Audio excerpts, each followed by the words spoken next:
Hello students, हम प्रश्नावली 2 पढ़ रहे थे। उसके अंदर अपनी प्रश्नावली 2.2 तक पूरी हो चुकी थी। आज अपन नई प्रश्नावली 2.3 स्टार्ट करेंगे। ठीक है, तो प्रश्नावली 2.3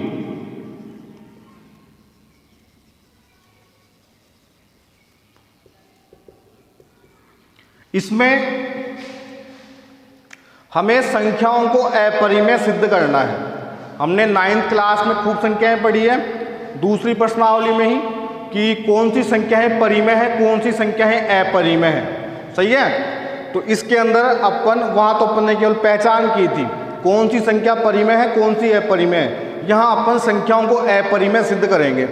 तो अपरिमेय सिद्ध करने के लिए अपनी किताब के अंदर 2 प्रकार की विधियां दी हुई हैं। एक तो संख्याओं को सहभाज्य मानकर हल करना। क्या मानकर हल करना? सहभाज्य। और एक संख्याओं को पूर्णांक मानकर हल करना, मतलब पूर्णांक वाली विधियां और सहभाज्य वाली विधियां। वैसे तो अपन किसी भी प्रश्न को सहभाज्य वाली विधि से कर सकते हैं, ठीक है ना, पर प्रश्न को सरल बनाने के लिए हमें 2 विधियां दे दी गई, सहभाज्य और पूर्णांक। सही है। अब पहले इन विधियों को समझने के लिए पहले अपने को यह समझना पड़ेगा सहभाज्य होता क्या है। जब 2 संख्याओं के अंदर कुछ भी उभयनिष्ठ नहीं आ रहा हो, कुछ भी उभयनिष्ठ नहीं आ रहा हो, तो उसको बोलते हैं सहभाज्य। जैसे 35/25 है, दोनों के अंदर किसका भाग जा रहा है? 5 का जा रहा है ना, तो ये दोनों संख्याएं सहभाज्य नहीं है। सही है। अब जैसे देखो 9/20 समझ में आ रहा है। अब 9 में और 20 में किसी भी एक संख्या का भाग नहीं जा रहा है, तो इनको अपन सहभाज्य बोल सकते हैं। जब 2 संख्याओं में कुछ भी उभयनिष्ठ नहीं हो, ठीक है, दोनों में किसी भी एक संख्या का भाग नहीं जा रहा हो, उसको हम बोलते हैं सहभाज्य। और पूर्णांक सब जानते ही हो, धनात्मक ऋणात्मक और 0 जो आता है उसको क्या बोलते हैं? अपन उसको पूर्णांक संख्याएं। सही है। तो 2 प्रकार की चीजें हैं। जिन भी प्रश्नों के अंदर अंडर रूट वाली संख्या या तो अकेली आए या एक के साथ में आए, ठीक है ना, उसको तो सहभाज्य से करते हैं। और बाकी सभी प्रश्नों को पूर्णांक वाली विधि से करना है।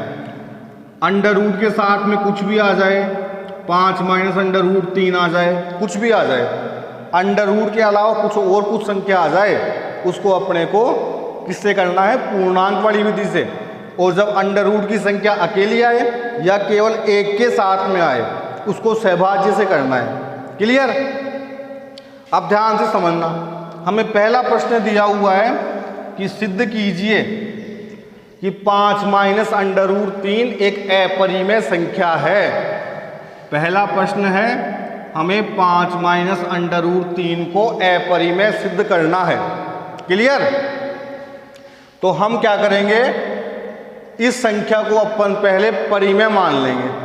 ठीक है ना, कल्पना कर रहे हैं अपन, माना 5 - अंडर रूट 3 एक परिमेय संख्या है।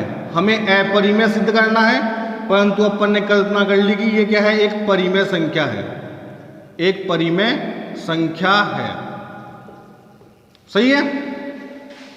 अब सीधी सी बात है कि ये परिमेय संख्या होगी तो P/Q के रूप की होगी।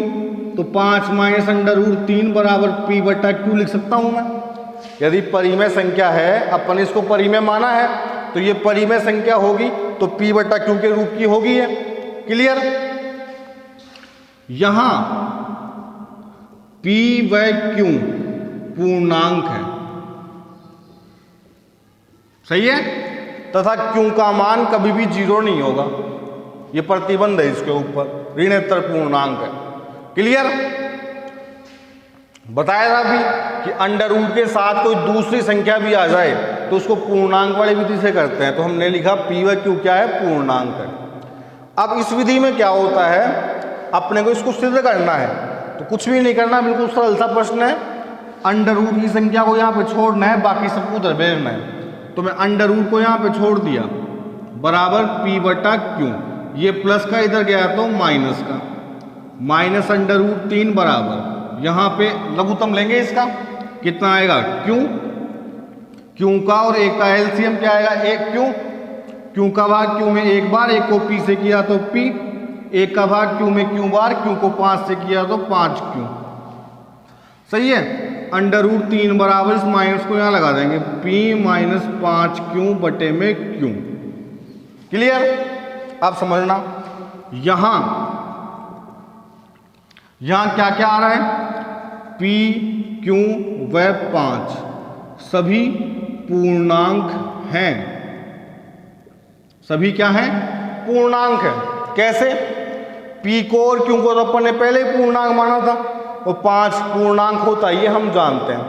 यहां सभी पूर्णांक हैं तो माइनस p माइनस 5 क्यू बटे में क्यू एक परिमेय संख्या होगी।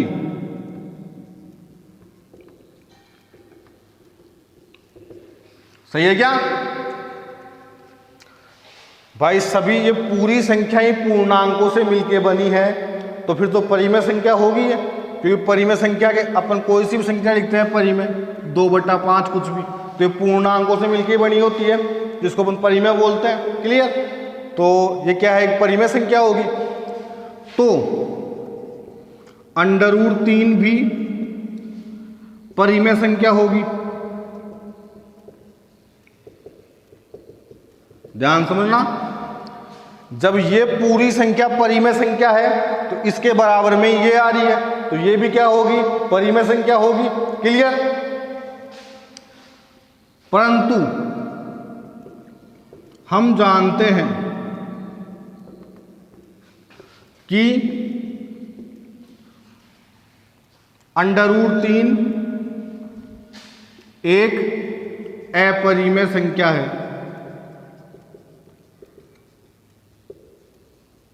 समझ में आ रहा है? परंतु हम जानते हैं कि जो अंडर रूट वाली संख्याएं होती हैं वो तो क्या होती हैं? अपरिमेय होती हैं। क्लियर? अतः हमारी कल्पना गलत है। कौन सी कल्पना गलत है? कि हमने इसको परिमेय संख्या मानते हैं, कल्पना क्या है अपनी? गलत है। अतः हमारी कल्पना गलत है। 5 माइनस √3 एक अपरिमेय संख्या होगी।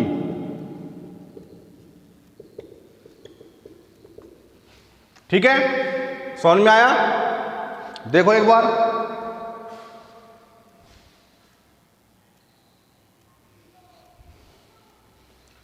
क्लियर? अब दूसरा,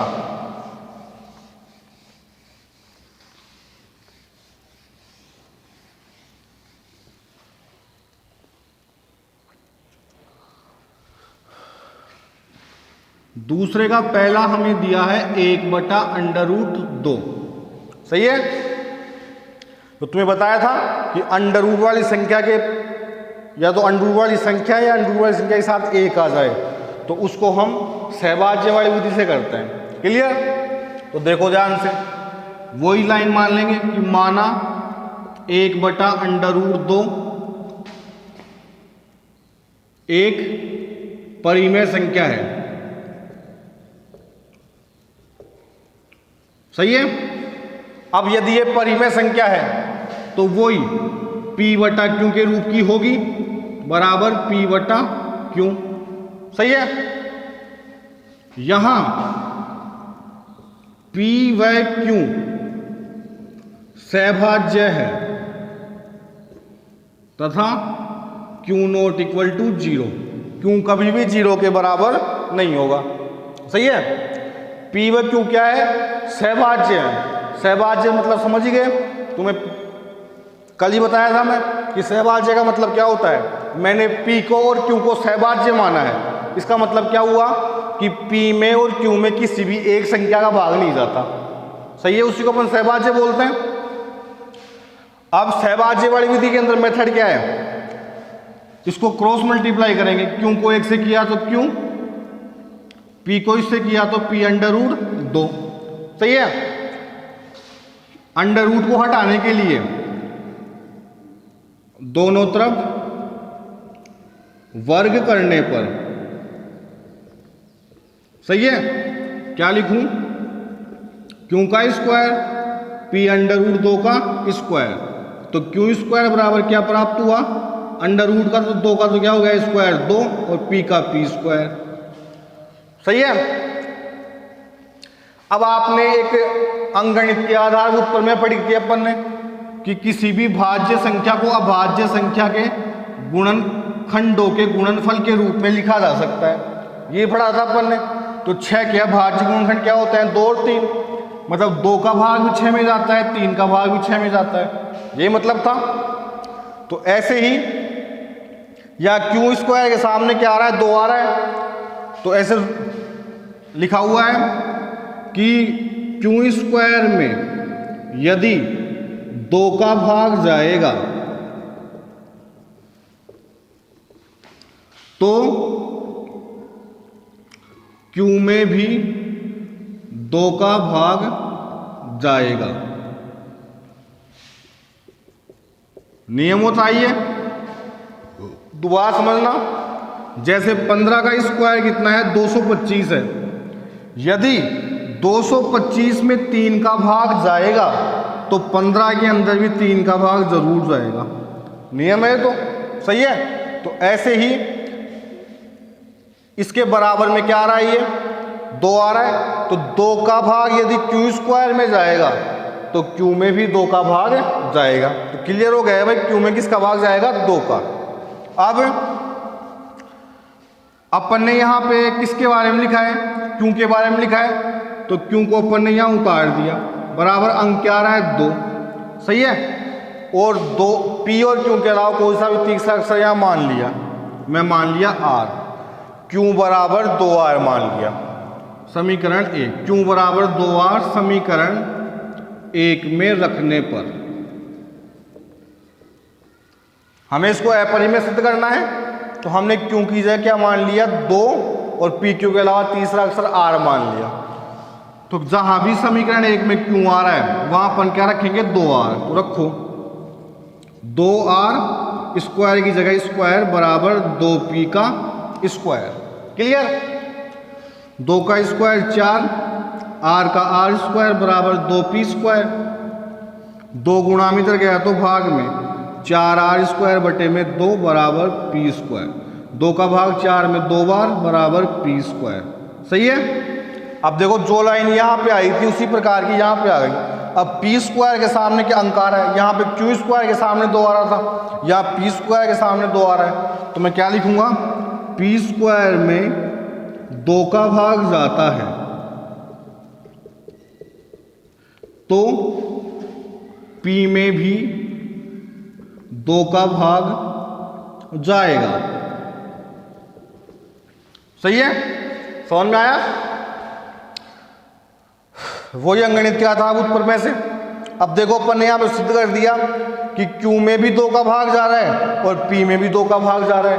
तो जब P में और Q में दोनों में ही समान संख्या 2 का भाग जा रहा है तो फिर तो P और Q सहभाज्य नहीं हुई, और अपन ने यहां पे P को और Q को क्या माना है, सहभाज्य माना है। क्लियर। अतः हमारी कल्पना गलत है, अतः हमारी कल्पना गलत है, गलत है। 1/√2 अपरिमेय संख्या होगी। सही है। आज के लिए इतना बहुत है और अपन कल पढ़ेंगे। ठीक है, थैंक यू।